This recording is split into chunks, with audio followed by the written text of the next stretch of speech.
And you may find yourself living in a shotgun shack. And you may find yourself in another part of the world. And you may find yourself behind the wheel of a large automobile. And you may find yourself in a beautiful house with a beautiful wife. And you may ask yourself, well, how did I get here? Ladies and gentlemen, welcome to Hero Movie Podcast, your greatest source for superhero movie and TV discussion in the multiverse. I am your host, Adam Portress, and joining me today, he's one of the few people that I think could actually pull off a Howard Stark mustache. Sweet Sean Kovacs from the internet. How right you are, my friend. How right you are. And he's already planning his write-in campaign for a Howard the Duck show on Disney+, Bruce Leslie. What if I was a prickly pear? No. Very nice, very nice. Well, welcome back, everybody. This week, we're talking about the first two episodes of Marvel's What If on Disney+.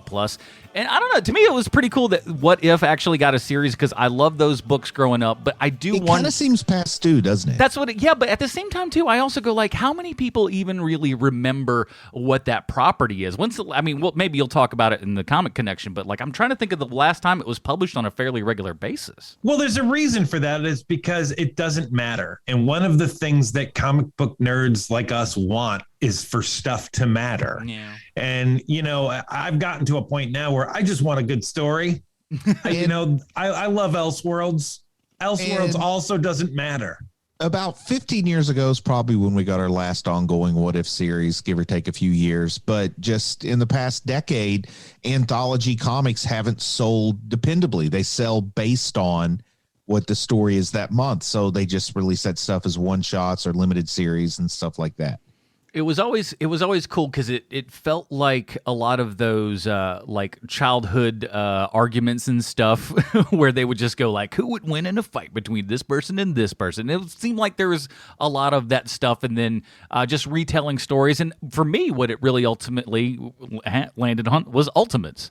All the Ultimate stuff was kind of basically like a what if in a different direction. Yeah. And that's what really drew me to it, was kind of stories that we knew before but redone for, you know, a different time and stuff like that. So we'll talk about the first two episodes of What If that debuted on Disney+, and we'll do a couple of the others. I know we got a lot of people that were like, oh man, I was really hoping they'd do a 30 question show. I don't know how we would do this show in 30 questions, but we will review these things as they come out. It would be sweaty. That's what I can tell you. It would be a very sweaty, terrible show. Very sweaty. But before we do all that, we do want to say a big thank you to those of you who support us over at patreon.com/HMP. Doesn't matter what time zone you're on there, or timeline rather, you get the pre-show, post-show, dinger zone, and of course, we get to vote on a movie that we watch every month, and of course, we're going to talk about that at the end of the show. So we got a couple. Actually, let's talk about those now. I want to put them out now, so maybe people will jump on those if they don't get to the end of the show and everything. So, all right. Okay. Here's what's up for a vote this month. We have Ninja Scroll, an anime classic, which Anime Dad himself here hasn't even seen. So keep that in mind. 2 episodes of Lois and Clark. We're looking for something silly and stupid right there. Lois and Clark is the place to go for that. The animated Justice League Dark movie. We couldn't believe there was 2 of those, and we haven't even looked at one of them yet. The 2-episode Batman Beyond pilot, and the final one that I put in without asking anybody, so watch out people getting angry, Sonic the Hedgehog. Never! Ooh, yes. Never! I think you may have just dug your own watery grave, my friend. I can't believe there's 2 Justice League Dark. Who is that for? There's 2 Justice League Dark cartoons? Bruce Timm's for Jay Darko's. Yeah. Bruce Timm's family's buying up all these Blu-rays, and they're like, God, these are really doing well. I think we need to make another one of these. Bruce is like, yes, we do. Why don't we make there's one thing I think is missing from this, it's more John Constantine for the kids. It'd be the first time we get to cover Detective Chimp if we do one of those. Oh, man, that sounds wonderful. Yeah, that sweetens the deal. Vote for that beautiful thing, too. I'm going to be nothing but happy reviewing that, Johnny. So if you would like to vote on what we watch, get the pre-show, post-show, Dinger Zone, and yourself a nickname, head on over to patreon.com/HMP and join up at a rate, however big or small. Make it something that means something to you, man. And of course, if money is tight, we always just ask that you share this show with a nerdy friend of yours who likes this kind of thing. You know that they're out there, and or can leave us an iTunes review like this one. A 5-star review. A 5-star review. Humdinger. Well, indeed. We've got one of those this week. This one comes to us. You might recognize this name. Joe Stymie Time S. It's entitled Greatest Podcast in All of the Multiverse. 5 stars, and it reads as follows. Thank you, Adam. I have a prepared statement. Oh, you beautiful man. This is, in fact, the greatest podcast in all the multiverse and the perfect companion for all comic book movie fans. The chemistry between these 3 extraordinary gentlemen is through the roof, providing many laughs and insights for hours. Bruce is an encyclopedic knowledge of comic books with a deep cuts for days, putting comic book guy to shame. Sean is a robot of knowledge of the business and impressively connects every piece of content back to the man, the shark? Sly Stallone. Come on, Sly, hit this man up. And in addition to being an excellent, hilarious host, Adam is finely tuned engine that makes this beautiful machine run better than anything Tony Stark could construct. Just after a few episodes, you'll feel like one of the gang. Now, Gandalf, Heidi, and Zack Snyder's #1 fan, let's get back to reviewing superhero stuff.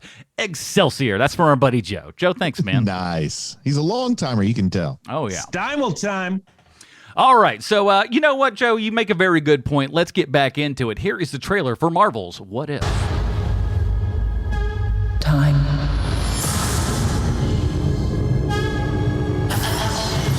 Reality.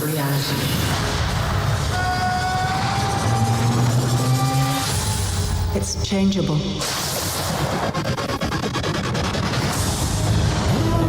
Where you want to be? That's the question, isn't it? Every universe is different. Each one unique. Slow down a little bit. There's a few people in the room that don't understand. Not me, I get it.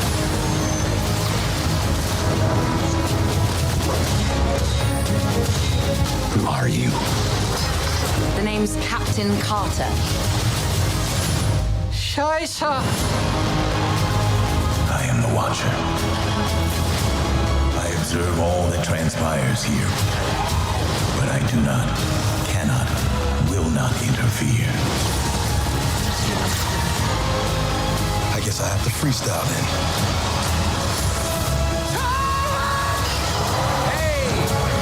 We have you outnumbered. A Ravager never flies solo. I said never flies solo. Is that some kind of catchphrase?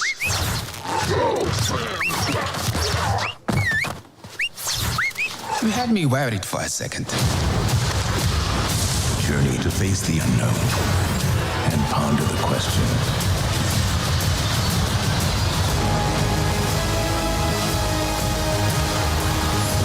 What if? Alrighty, that was the trailer for What If. As we said earlier, this show is based on a comic of the same name, and I think we have a way to get to the bottom of that. Oh, shucks. Those buttons are right beside each other. You're the only one who could have put them there. I know. Blame me. Bruce, what do you got? What if comic writers could tell any story that they wanted without worrying about past continuity or screwing up canon? What if schoolyard suppositions could come to life on the page?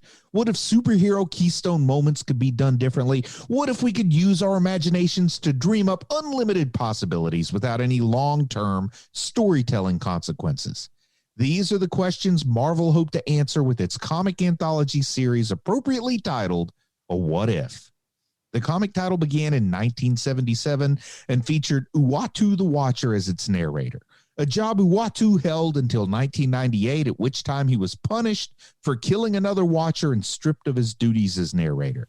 After that, the series went on with just the stories until Brian Michael Bendis himself showed up as a narrator in a few issues, followed by a computer hacker who used the screen name Watcher. Now, the very first issue asked the question, what if Spider-Man joined the Fantastic Four?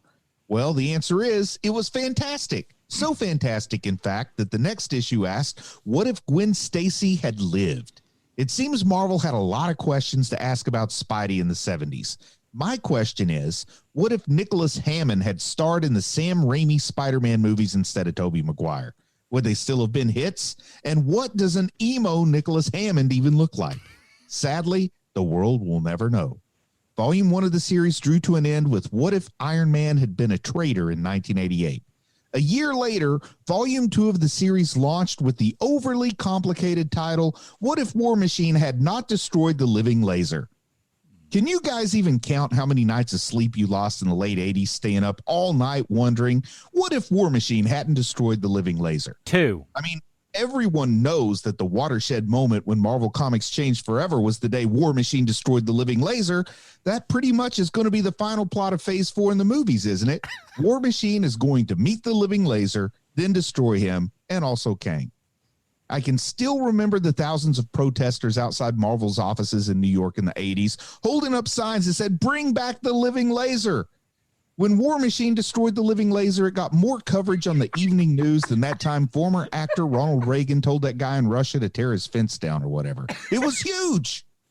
Also, Volume 2 spiced things up by giving the stories multiple endings, just like the movie Clue. You guys remember Clue, right? Yeah. It had 3 different endings, and I saw it twice, and both times had the same ending. I didn't realize you had to go to a different theater if you wanted a different ending. I just thought the movie would magically change the ending somehow if it knew I hadn't seen it before or whatever. So later I rented it on VHS, and it had all 3 endings, kind of like Wayne's World, or was that Wayne's World 2? I can't remember. Anyway, I thought What If was a cool comic. I don't know who came up with the idea of What If, but the first cover was done by George Perez. So I'm going to give the credit to Marv Wolfman. Adam, take it away. I think both Wayne's Worlds had those actually. They do. Well, if that comic book connection wasn't enough for you, let me sell everybody Touché, on Mike Marvel's What If. These 2 episodes got everything. I need you to imagine an animated world where the movies you saw in theaters were different than you remember and only 30 minutes long. Animation that's both jaw-dropping and head-scratching. Nearly every Marvel actor is back voicing their own characters, and it's amazing. But some of the line readings, we'll get into it. Benicio del Toro saying, I don't care what my character was like before. I'm doing what I'm doing now, and you won't stop me. Also, my dude needs to be jacked. We lost Tommy Lee Jones, but we gained Bradley Whitford, and I'm okay with that. We got a Thanos retcon, Howling Commandos, Nebula with hair, Howard the Duck, the Hydra Smasher. T'Challa is great at everything, or is he? A love story between Peggy and Steve that still works, and you'll fight to choke back a tear with the final send-off for an amazing actor that was taken to us far too soon. This show has everything. But let's start with that first episode. What if Captain Carter was the first Avenger? Well, how about we just, like an overview. The first episode is What If Captain Carter was the first Avenger, which is essentially you get Captain Carter. Peggy Carter gets the super soldier serum instead of Steve Rogers. And then the second episode we're going to be talking about is what if Black Panther or T'Challa had become Star-Lord. So, instead of picking up Peter Quill, they pick up T'Challa, and we see what happens there. Now, you want to get into the first one? Yeah. Well, let's get into the style, because that's something that I want to talk about first. Because what do you guys think about the look of the show? Because it feels unique looking to me. It was a barrier of entry to me. It took me a little bit of time to warm up to it. For me, it reminds me of, have either of you seen Tron Uprising? Yes, the second one, right? It's the or is that the third? It's the cartoon. Oh, no. I haven't seen that. It's a very stylized type of animation, and the reason why I bring this up is that it's similar in movement, if not in art style. The way that these characters move, the way that the quote camera unquote moves exactly like it does in Tron Uprising. And so having been used to that, I was like, oh sweet, they must have gotten some of the same people. And I really enjoy that art style. I know it's not for everybody, but I really like it. To me, it felt like an imitation of, I don't think they use this technique now. It'd probably be really expensive to do this technique, but it felt like rotoscope. Yes. Yeah. It felt like a scanner darkly. Yes, it is. It is that it's like aping that style without actually being rotoscope. Yeah. Yeah. It definitely feels a lot like that, especially with, I mean, there's so many actors in this and they're drawn just as if most of them are drawn like as, their actual actors look and everything. So it has that odd kind of otherworldly sort of look. And the thing that bugs me about it most really is overall I do like it. I don't want to sit here and make it sound like I'm poo-pooing this movie or this show and saying it looks awful, because I don't think that it does. I think the backgrounds are amazing. I think the character animations are fine. It's really the facial stuff that I tend to have a problem with.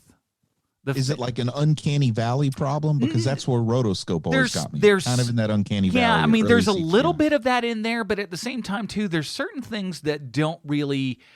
They like this character looks like T'Challa. This one looks like Captain Carter, but do they though?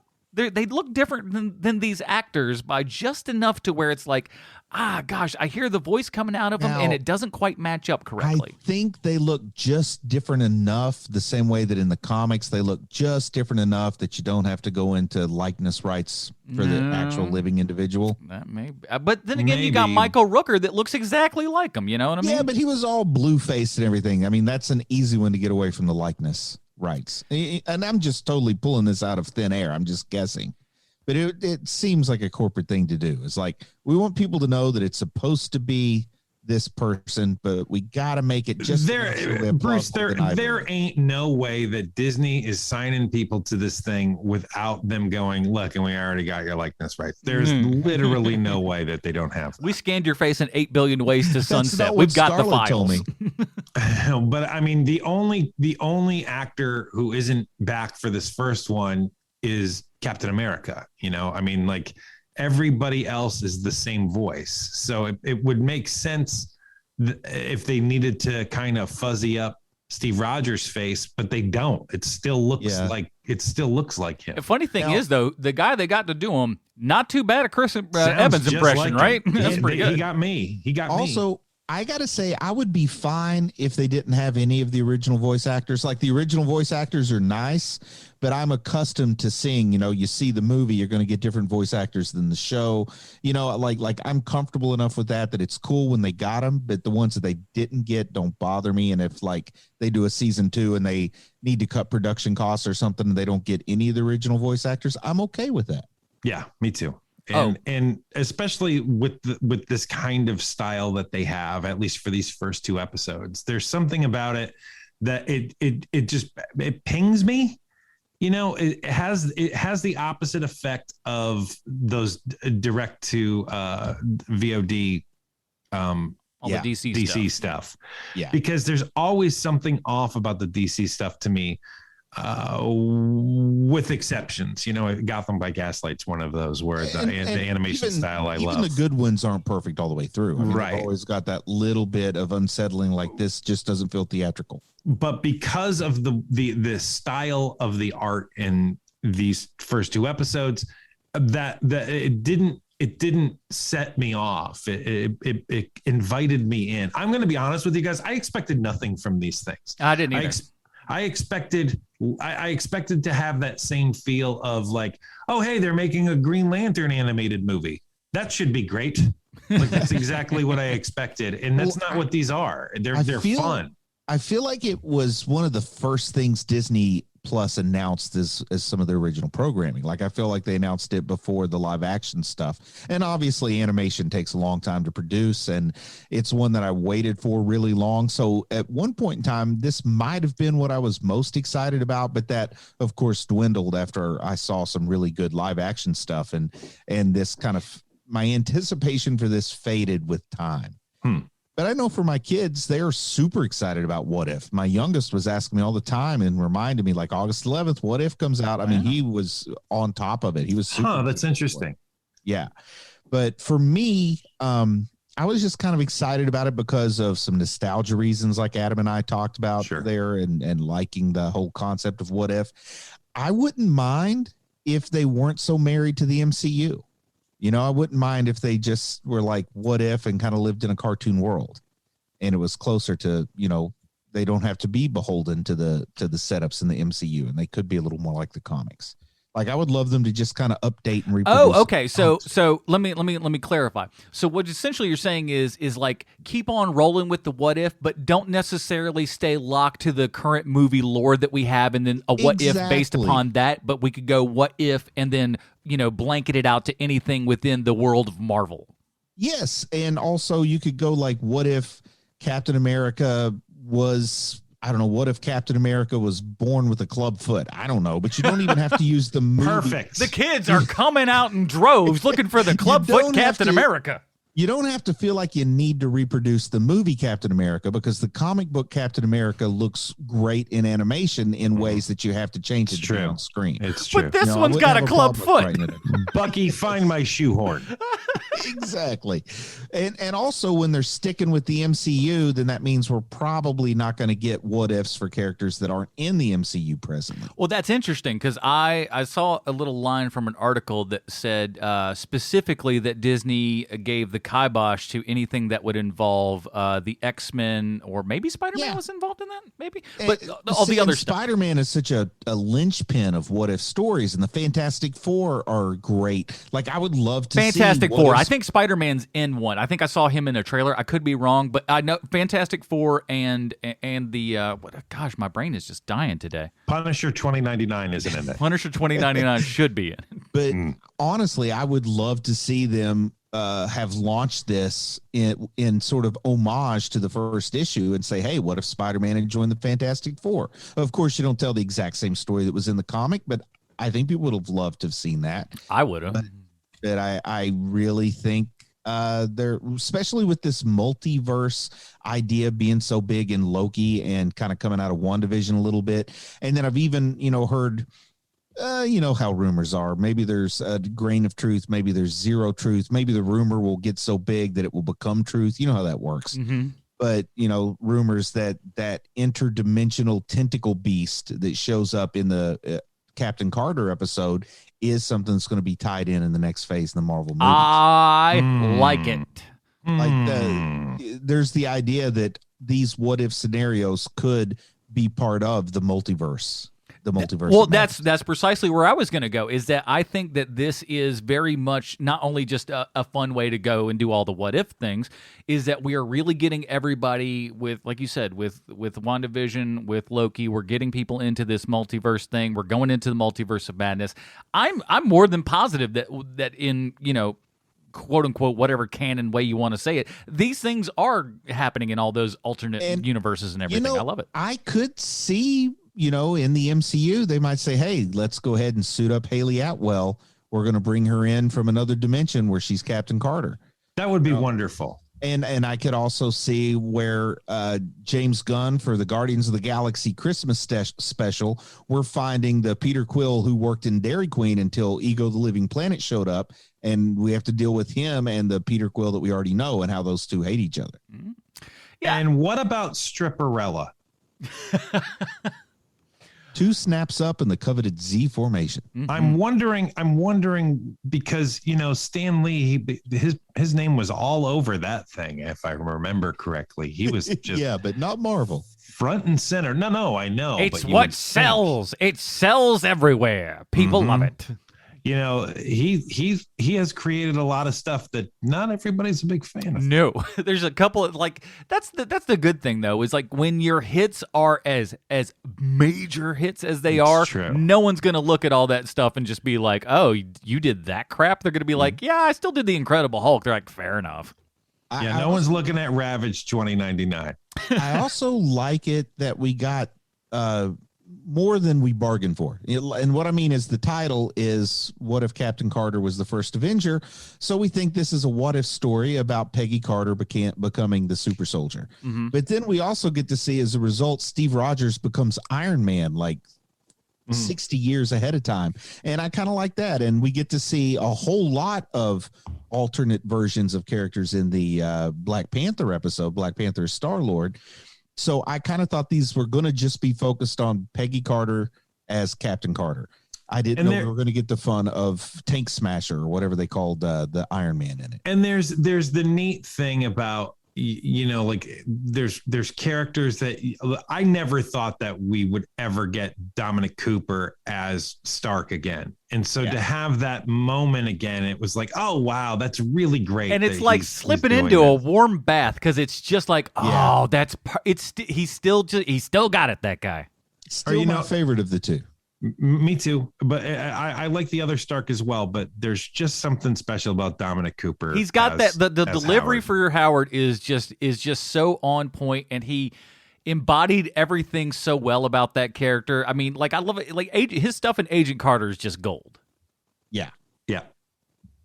But really glad to see him back. And the big giant Iron Smasher, I think is what they call it. Hydra Smasher. That's what it is. Yeah, that's it. That was great, and I love that because it was just something that I knew. I mean, obviously with the name of the episode, you can pretty much guess where it's going to go. I did not think we'd have that in there. Just kind of this like Iron Giant mech suit sort of thing that he goes around in. What I was pointing at. Yeah, it's super funsies. It's really great that that's in there, and to me, that's what really made it. That and the love story that's still there. I thought that was really great. Just that was still really great too. Centering it in there, and it wasn't just this girl who's falling for this big hunky man and everything. He genuinely liked her. She genuinely liked him, and even though that she could crush him under his foot now, she's still all about it, and it was so sweet. It's pretty great. Well, how much do you think that they're paying folks? Like, how much did they have to pay the Tooch to bring him back? Okay, here's my thought. He doesn't get out of bed for less than $300 an hour. I have a theory for when all of this was done. Let me see what you think about this. Oh, I know. I already know where you're going. That Please Marvel continue. 10-year anniversary picture where they got everybody in. I'm telling you, they probably staggered some people and were just like, we only need you for 5 minutes. Yeah. Come into this booth, read these lines. We'll direct you. We'll have 2 or 3 takes for each one. It's not going to be much. Like, you're in, you're out, you're done. Plus, there's like the voice equivalent of deepfake AI too, where they can just play like enough words that they've said in the movies with that accent and that voice, and maybe even like play that out a little bit. Did you ever give him the old Siri treatment? You ever see the thing that they built for Ebert towards the end of his life? He had like the cancer and everything and had to have his jaw removed.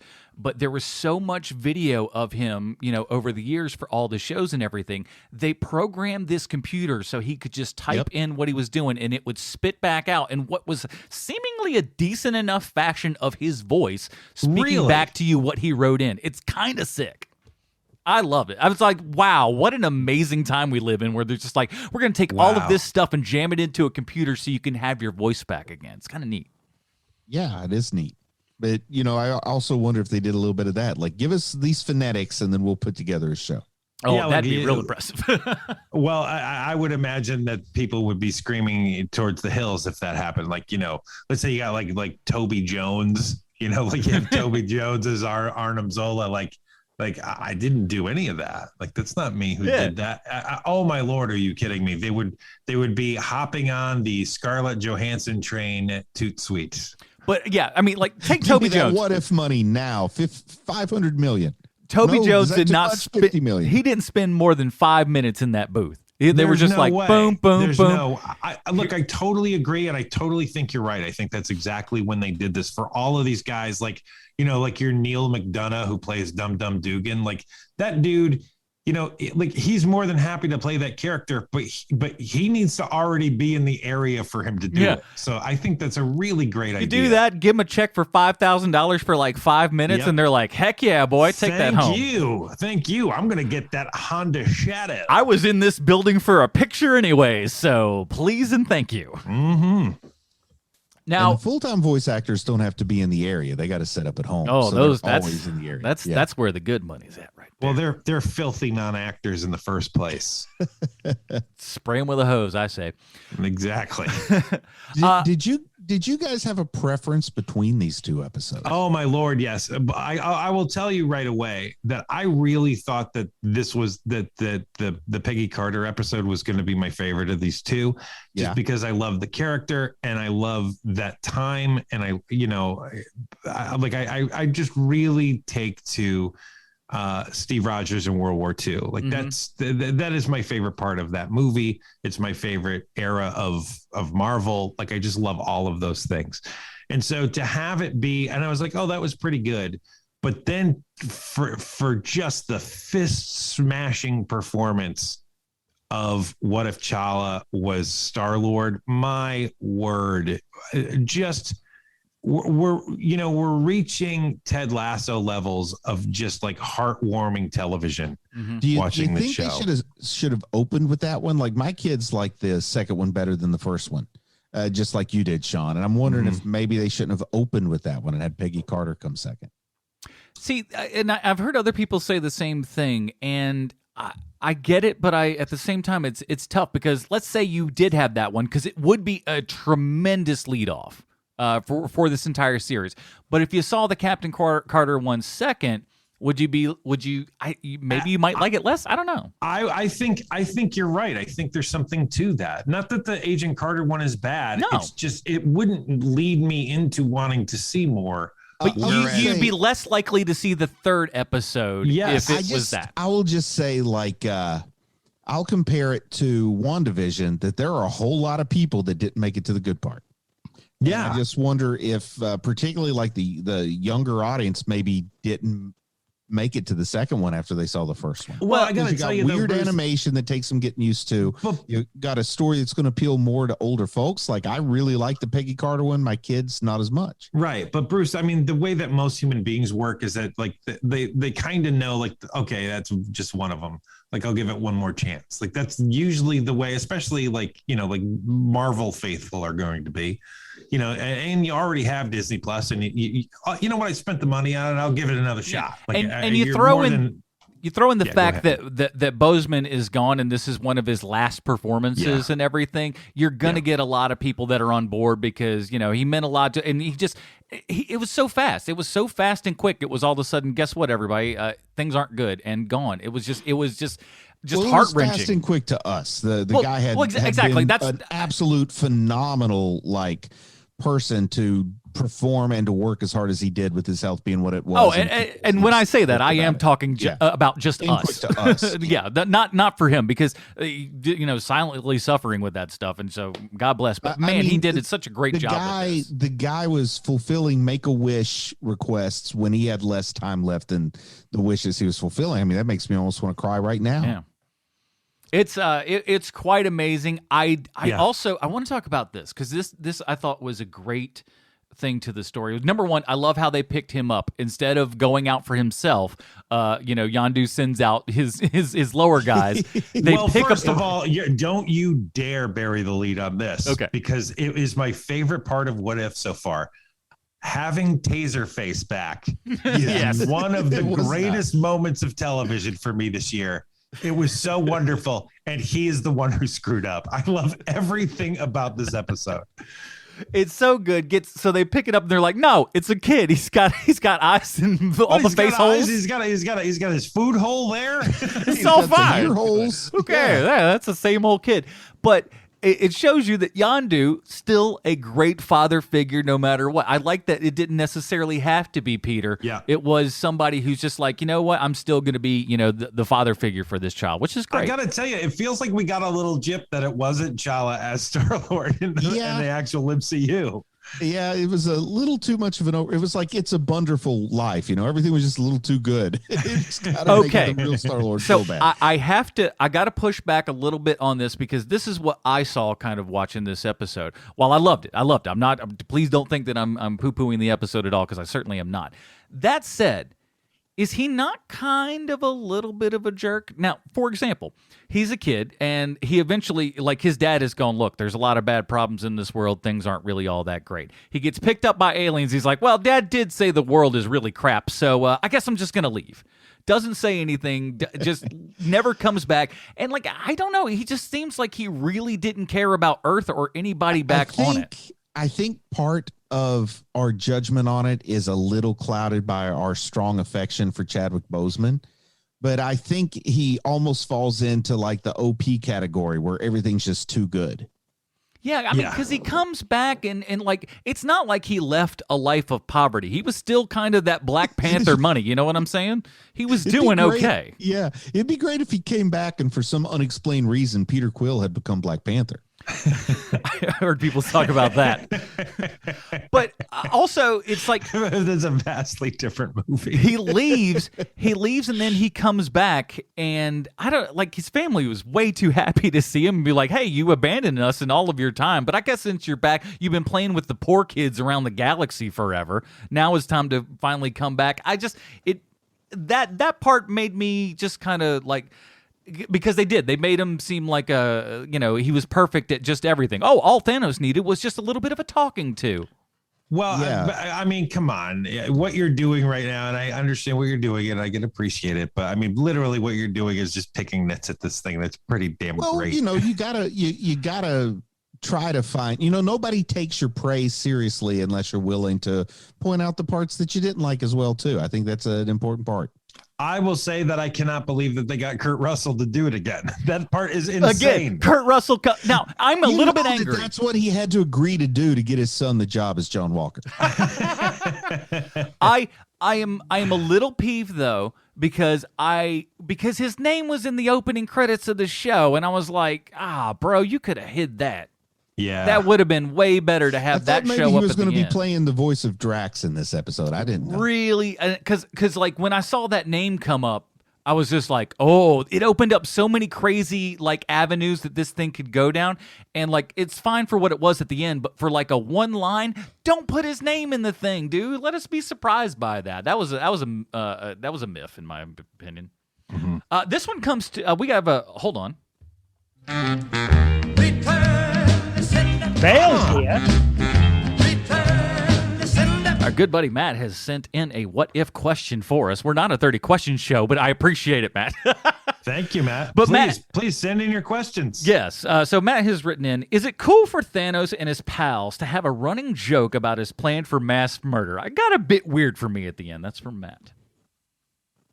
I get it. I get why people are weirded out by that. But I mean, there's like, everybody has that one friend who is kind of nuts, and that's Thanos here. You know what I mean? Like I had a friend in college who like kept talking about, all you would really need to do is just get the water supply, and like that's it.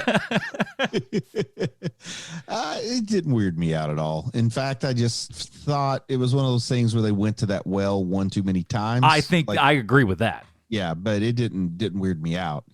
And I do like his argument that it doesn't count as genocide if it's random. That's true. That was another one where I'm like, that's not a bad point. That's not technically genocide. He wasn't focusing on certain ethnic groups or anything like that, or certain nations. It's just a spin of the cosmic wheel.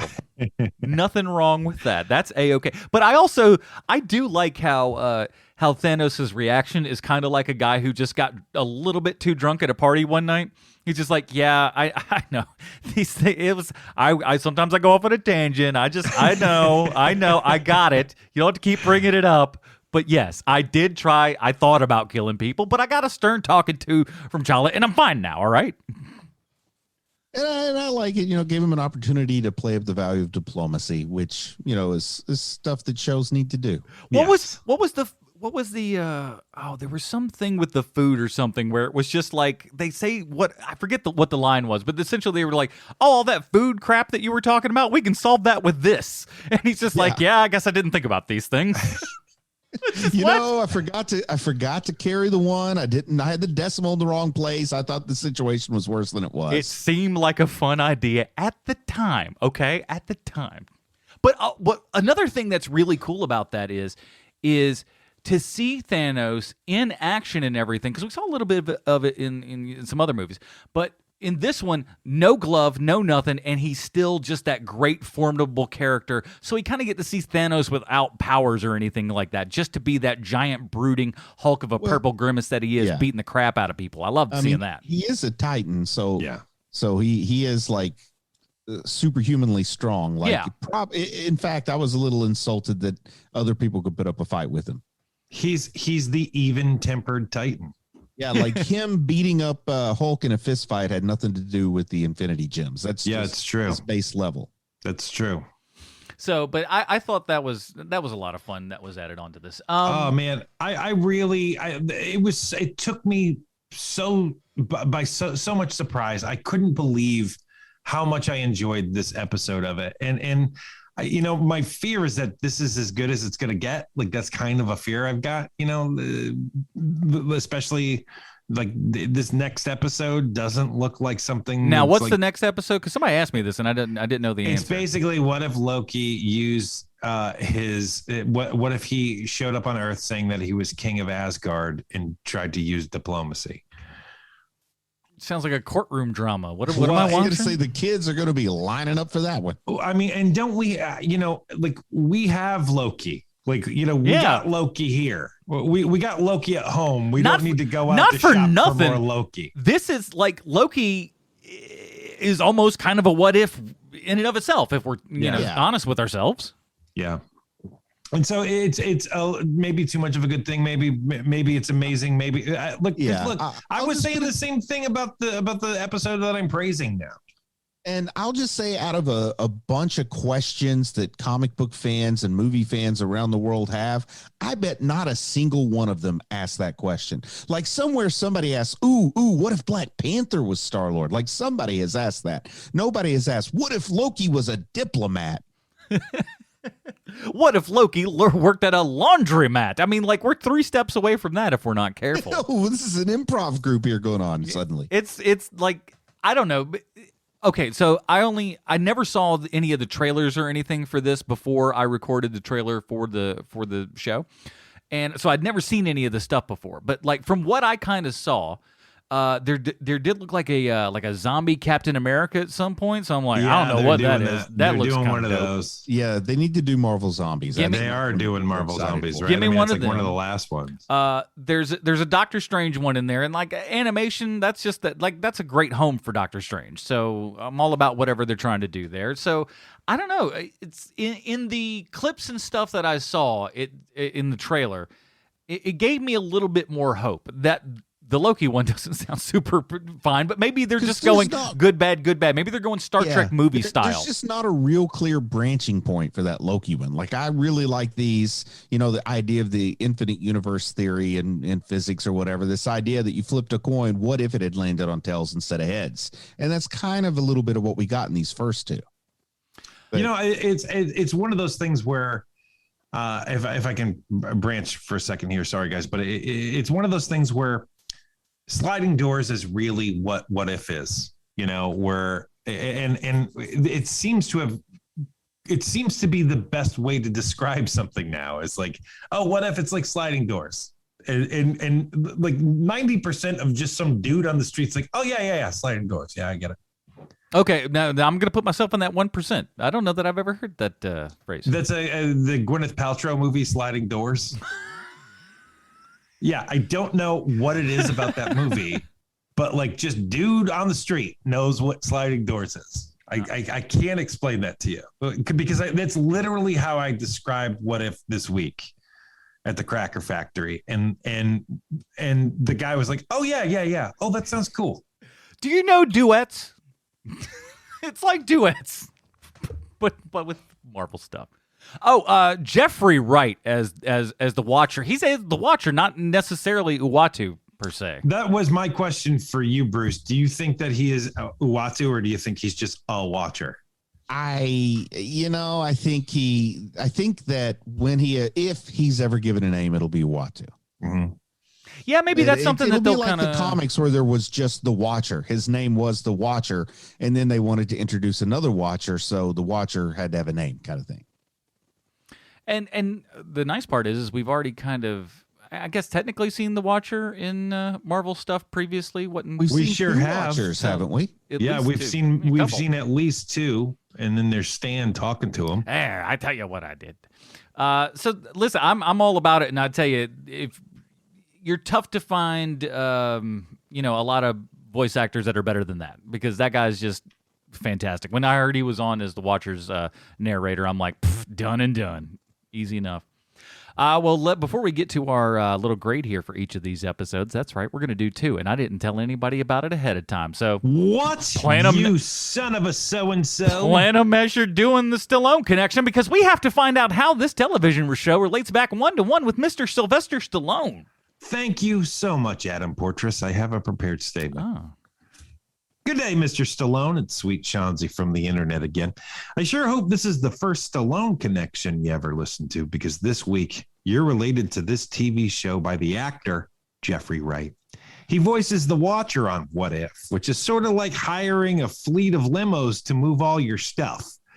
He's a really good actor. He's too good to be the voice of the Watcher, quite honestly. And yet there he is, like a couch sticking out of the sunroof of a limo. You had the chance to work with him on your movie, I See You. And truth be told, sir, I've never seen this film, but it speaks volumes that Jeffrey Wright is in it. Finding talent to star in your movies before they break big is one of the things that you and your people are good at doing. And I would say that you rolled a Yahtzee by hiring Jeffrey Wright. Weirdly, there's a ton of talent in this movie, I See You, with people like Stephen Lang and Tom Berenger and Chris Christopherson and Polly Walker. So why did this movie fail so spectacularly? Why didn't this movie get a big screen release? It makes absolutely no sense. All of these people, oh, you know what? Never mind. Charles S. Dutton's in it. Yeah. Yeah. That guy is the death blow to any movie ever, except for Rudy. No one can get Rudy down, not even Charles S. Dutton. They tried. Lord knows he attempted to kill Rudy, but no. But it didn't work because Rudy's plucky. He prevailed. And Mr. Stallone, we've reached the end of another segment of the Stallone Connection. I hope you enjoyed the ride. Lord knows that I did. I'll do better next week. I hope to hear from you soon. Your very good internet friend, Sweet Chauncey, from the internet. From the internet, no less. Well, here at Hero Movie Podcast, we have our own patented Robin rating system. If you'd like to check out what that consists of, because a lot of people are going like, well, what does this Robin mean? I don't understand any of that. Easy. Head on over to reddit.com/r/Hero Movie Podcast. It's right there at the top of the screen. Bruce, let's break them down per episode. What is your Robin episode? We got like 300 and some. There's these 2 episodes here, you genius. Oh, okay. I totally misunderstood. What's your Robin rating for Captain Carter Amazing and Spider-Man 2, I think was... Sit back, everybody. We got a while. Was by telling everybody our rating on each previous episode. I really wish I would have written these down from the beginning. Back on task here. I'll say that the animation style was a barrier of entry to me, but I got over it. I think as far as the story goes, I enjoyed the story more in the Captain Carter one. I enjoyed the emotions more in the Black Panther one. They both have their ups, and I would say they both have a little bit of down. I'm going to give them both a Tim Drake, just understanding it's going to be hard for me to give Dick Grayson to something that's short form and episodic, and I've just become too dependent on now. Even a movie just doesn't have enough story for me, after we've been watching stuff that's 6 to 8 hours long over the course of a season. So maybe if this was made 6 years ago, they would have been Dick Grayson's, but I'm going to go Tim Drake. Fair enough. I think I understand that one. Sean? First episode is a Tim Drake. Second episode is also a Tim Drake, but with a smiley face. Tim Drake plus. Yes, it's Tim Drake, but he's smiling, like just beaming ear to ear with that 50-watt smile. He's having a good time. Why do you want to stop him? He's enjoying his time, and who are you to besmirch him that time? Think you are. Get out of here with that mess.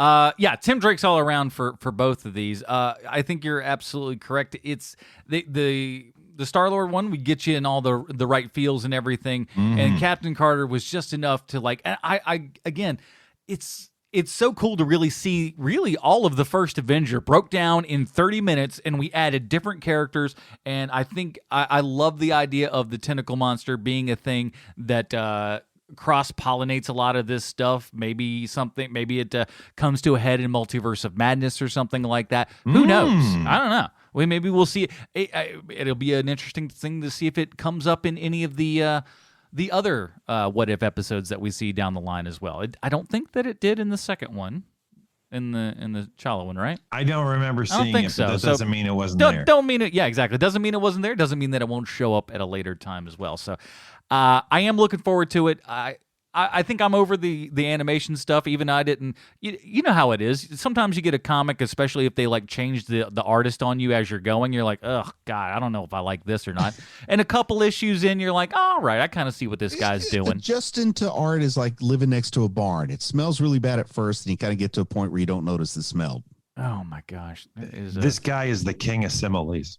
I've lived next to barns.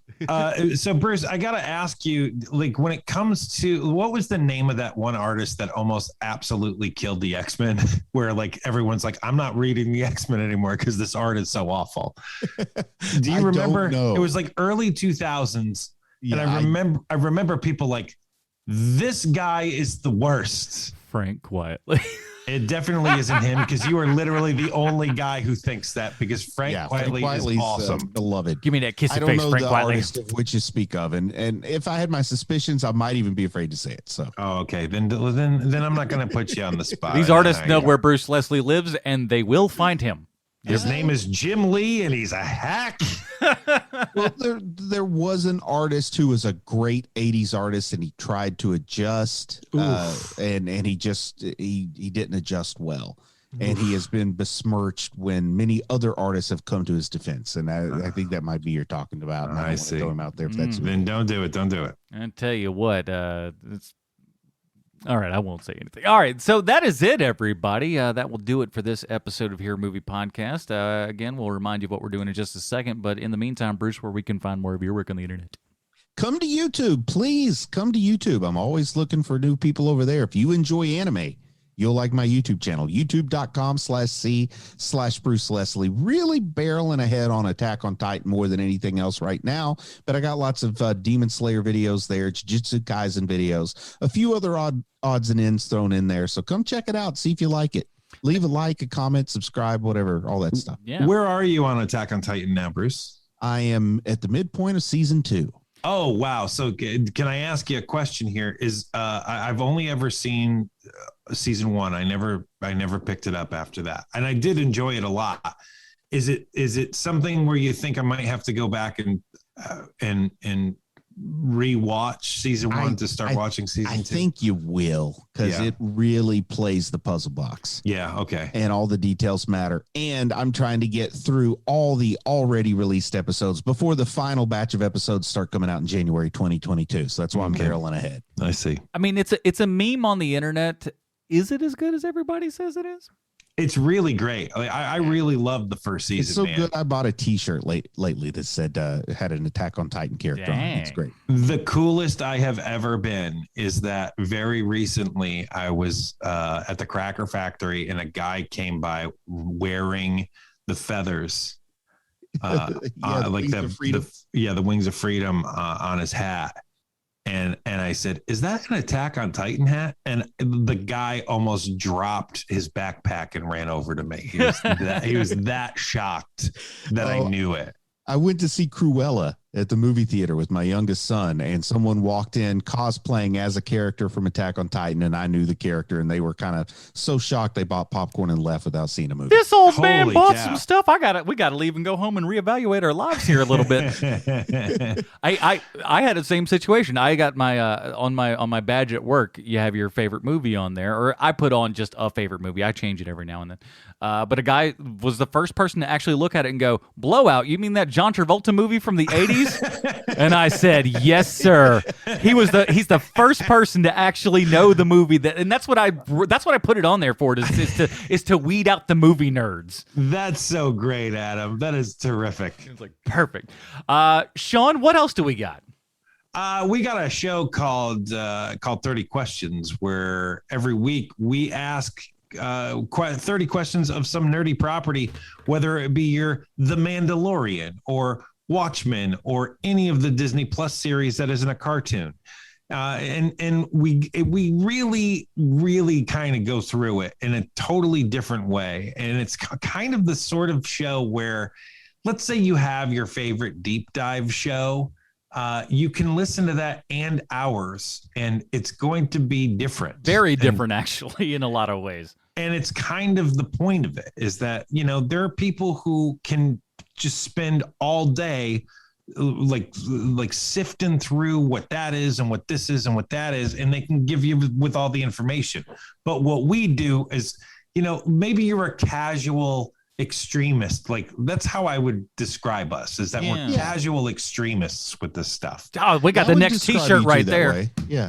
And so when you have, like, I know a ton, I know as much as almost anybody about Star Wars, but I don't know everything. And so if you got your Mandalorian deep dive show, you listen to that show. But then there's ours also, which is a little more fun, and it asks 30 questions. And sometimes it's stuff like, hey, what was that guy's deal? Like, it's simple as that. So you should check it out. And the best part is that we get tons and tons of questions from listeners and stuff, so you can actually participate in the podcast as well. And few podcasts, allow that kind of thing. So what do you think? What do you guys think if you were betting men, which you aren't because it's illegal in the states we live in? Yes. But if you could, what would be our next 30 questions show? Do you think it's Hawkeye?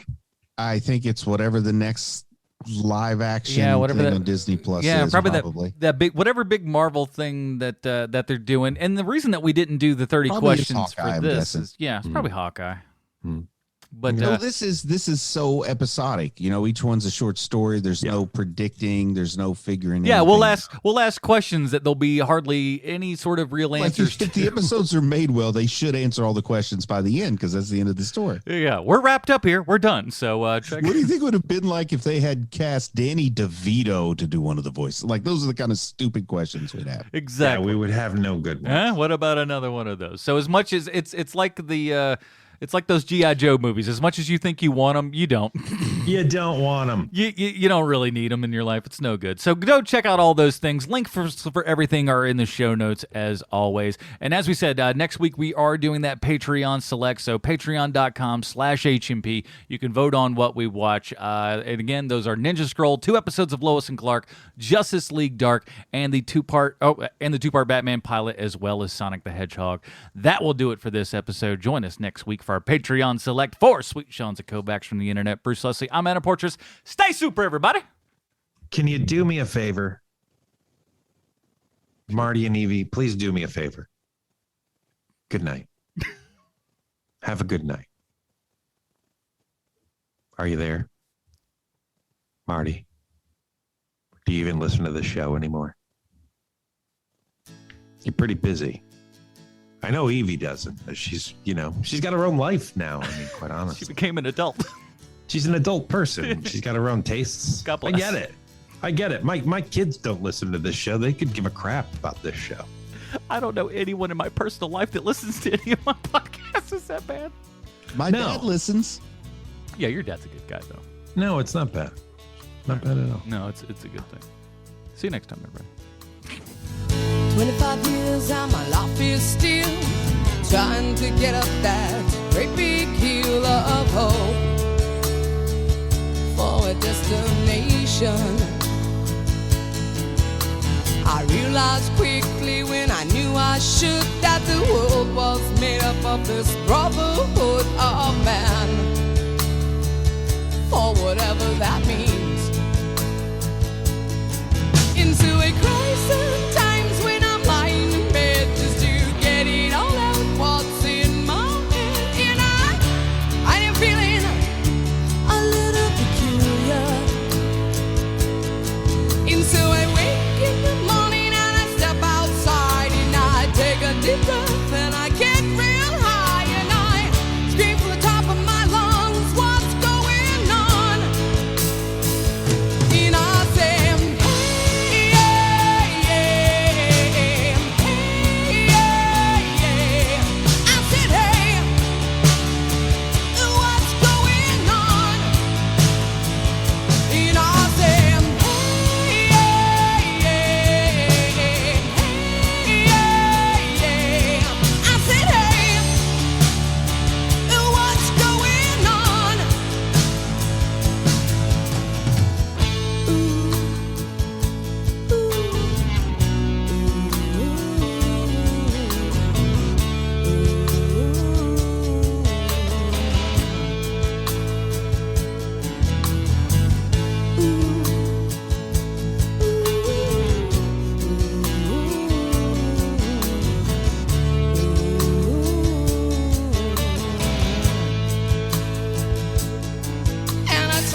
and my life is still trying to get up that great big hill of hope for a destination.